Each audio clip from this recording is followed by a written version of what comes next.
Welcome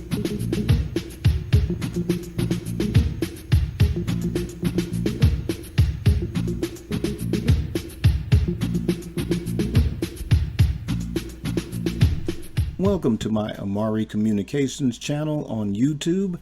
I'm Richard Cole, and this is my review of the Jackson's digital reissue of Goin Places.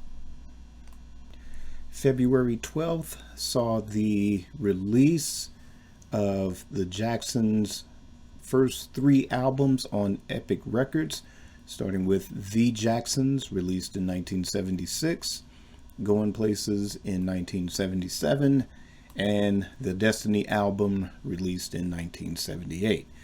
Last week, I did a review of the Jacksons album, their first self-titled album on Epic Records, so be sure to check that video out if you haven't already. This week, I am talking about the second Epic Records release by the Jacksons, Goin Places. So this was an album that it didn't perform quite as well as the first album. The first album had Enjoy Yourself. It also had Show You the Way to Go. Part of that success might be due to they did have exposure on television. They had their own variety series for a brief time in 76 and again in 77. After that, then you got the Goin Places album, and while I enjoyed that album quite a bit, to me it's a little bit funkier, has more of a funkier edge than the first one. Of course, both albums had the benefit of being produced by Kenny Gamble and Leon Huff, legendary producers of the OJs, Harold Melvin and the Blue Notes, Phyllis Hyman, Patti LaBelle, just to name a few. They were also owners of their own record label, which had those artists on that label, Philadelphia International. When the Jacksons signed with Epic, I guess the decision was made to enter a joint venture with Philadelphia International, probably part as the production deal with Gamble and Huff to produce the Jacksons. They only produced those 2 albums, the Jacksons and Goin Places. After that, the Jacksons gained 100% creative control of their albums and solely released by Epic Records. So again, these are digital reissues.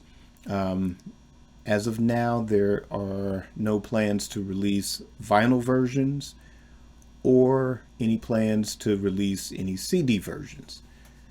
There will be in March a vinyl release of the Jacksons live, and that will be remastered. There are no indications of the 3 digital reissues receiving any special remixing or remastering. And with Goin Places, I didn't notice any real specific changes in the mixing or mastering or remastering of this digital reissue. Not as much as the nuances that I picked up on the first Jackson's Epic release. There were a lot of nuances that I noticed that I have not noticed during the many decades of having either the vinyl or original CD versions of that album.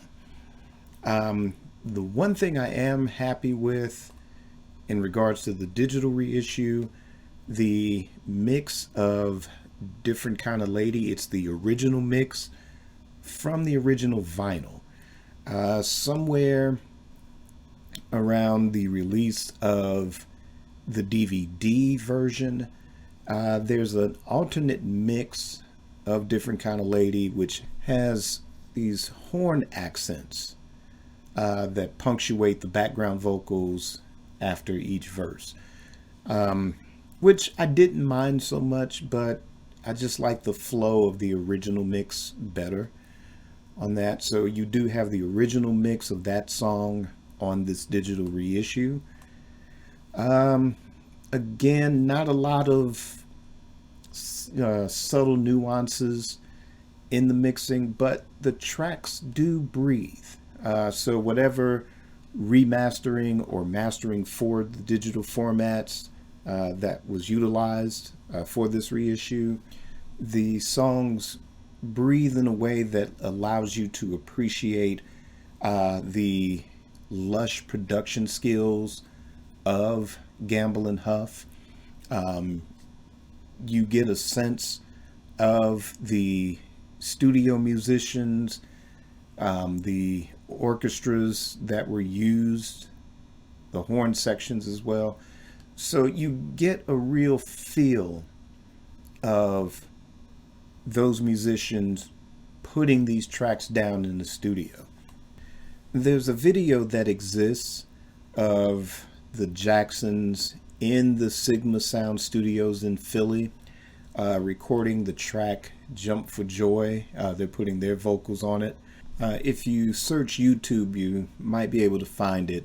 Looks like it was a local news segment that was to show that, you know, the Jacksons they're there in Philly, they're recording the next album, and you see the brothers just putting down the vocals in the studio. So when you look at that, and then when you listen to the actual release track of that song on the album, Jump for Joy, you get that feeling of being right there. You're sort of that fly on the wall in the studio. You have that feeling you're actually there.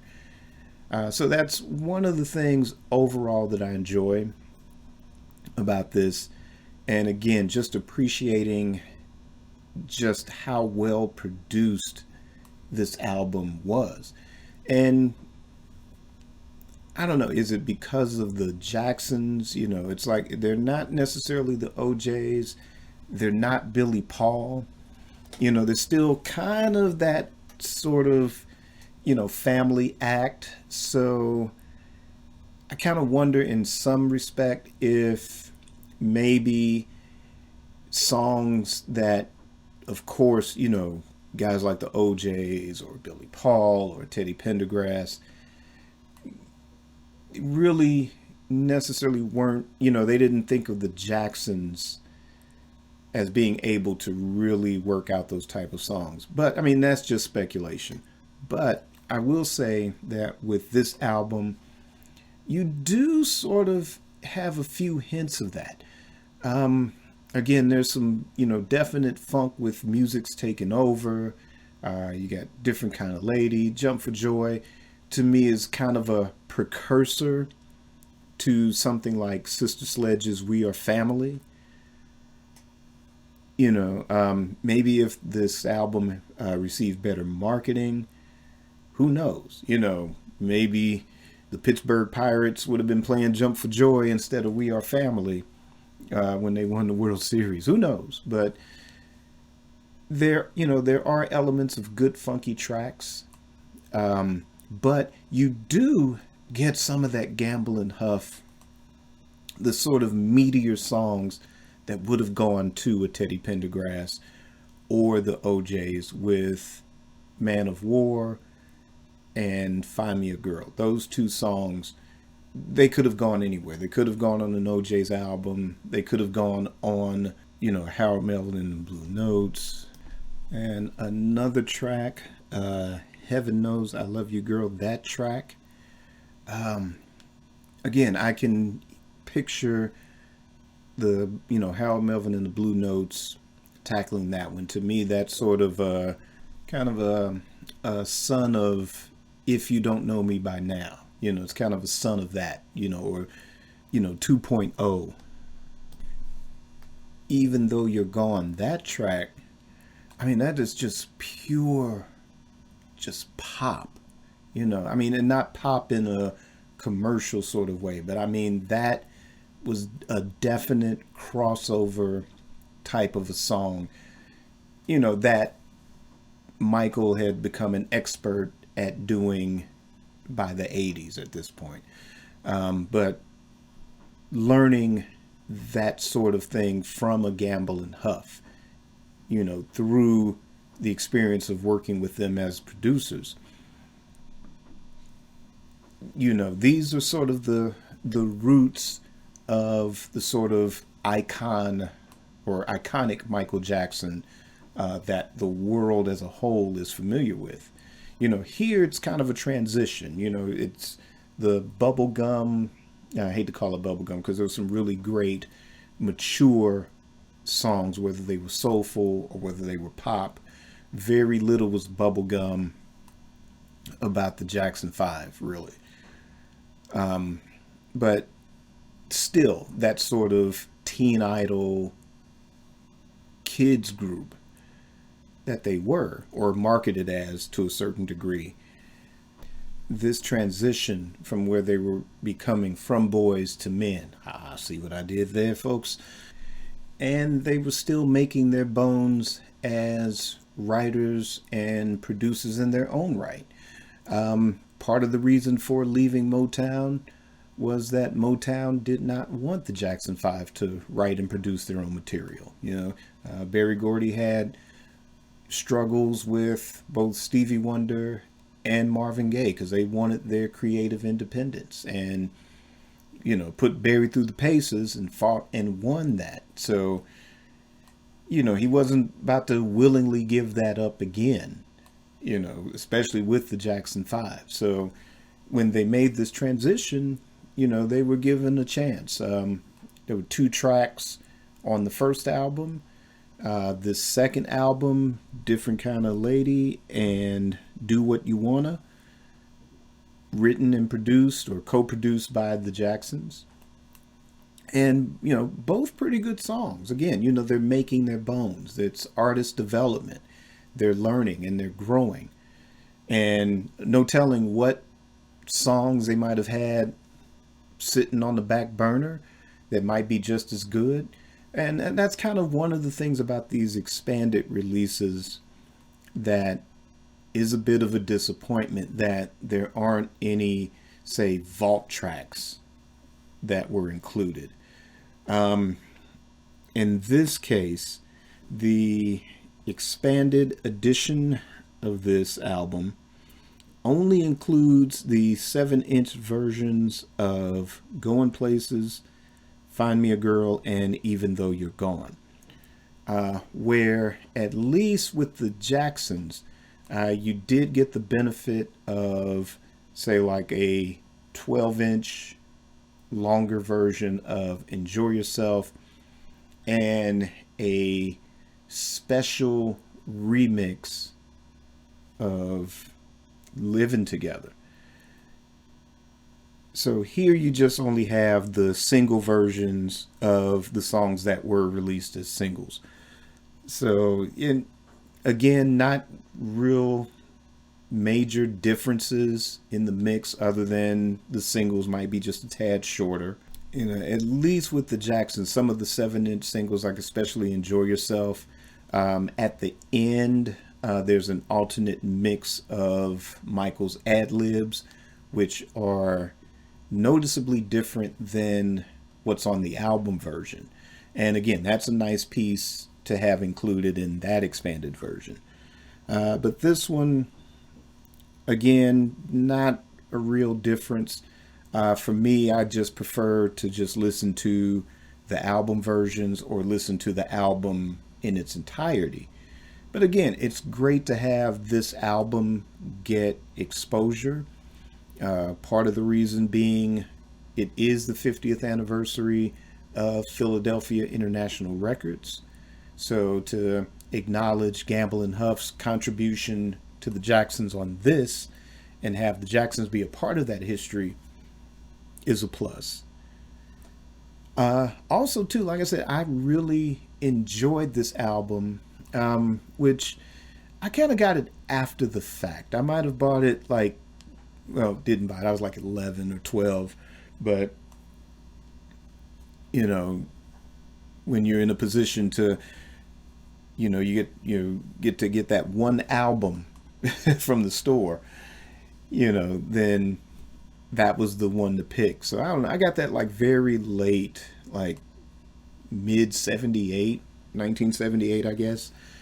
But I did enjoy it more than the first one. And not to say that the first one was good too.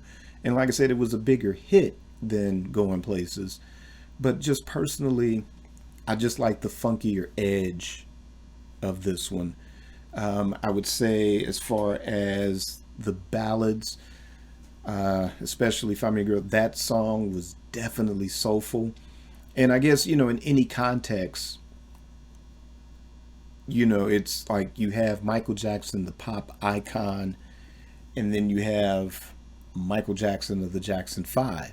So for him tackling a song like this, yeah, this should have been a bigger hit. It should still be in rotation on everybody's Quiet Storm format.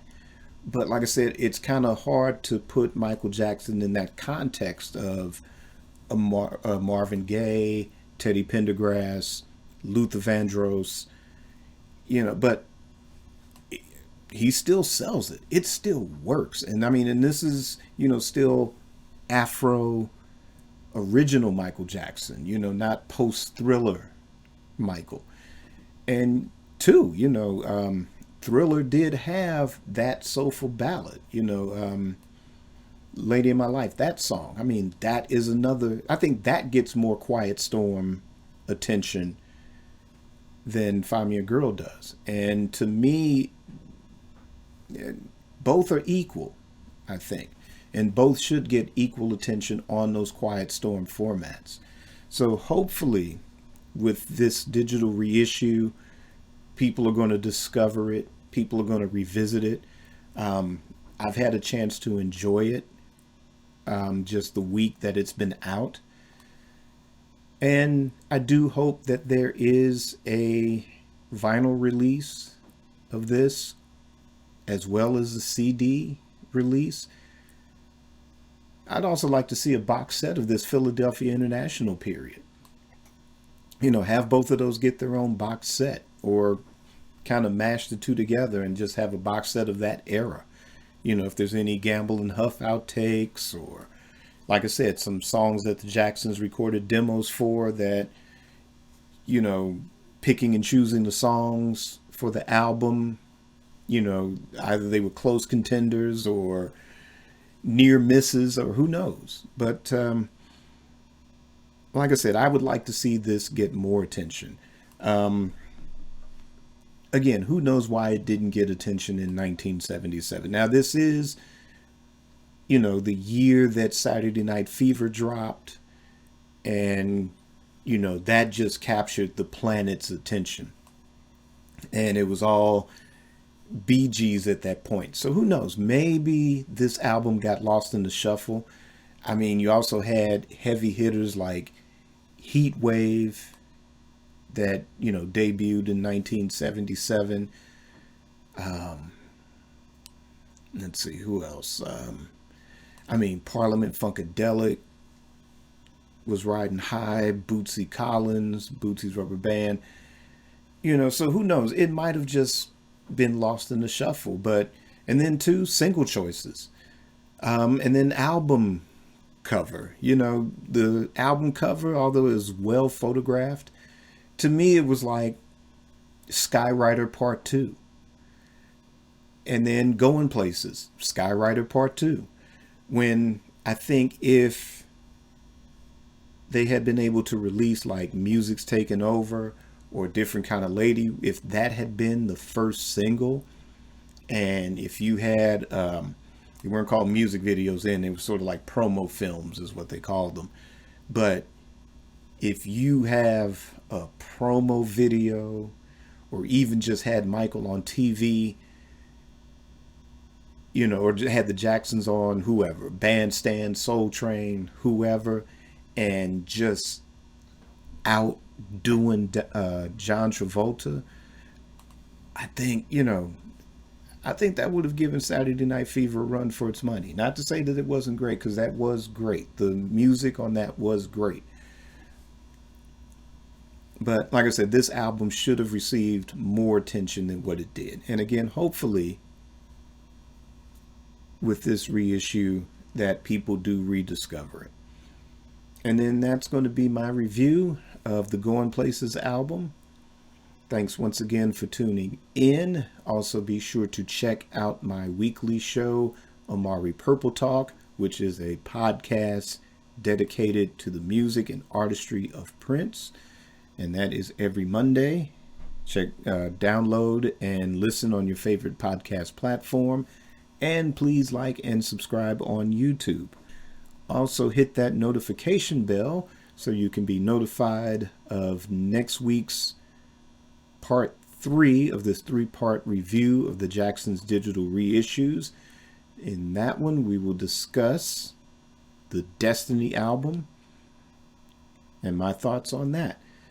So until then, let's keep love for one another, peace and harmony. Let's leave this planet a lot better than how we found it. And let's just keep it on the one.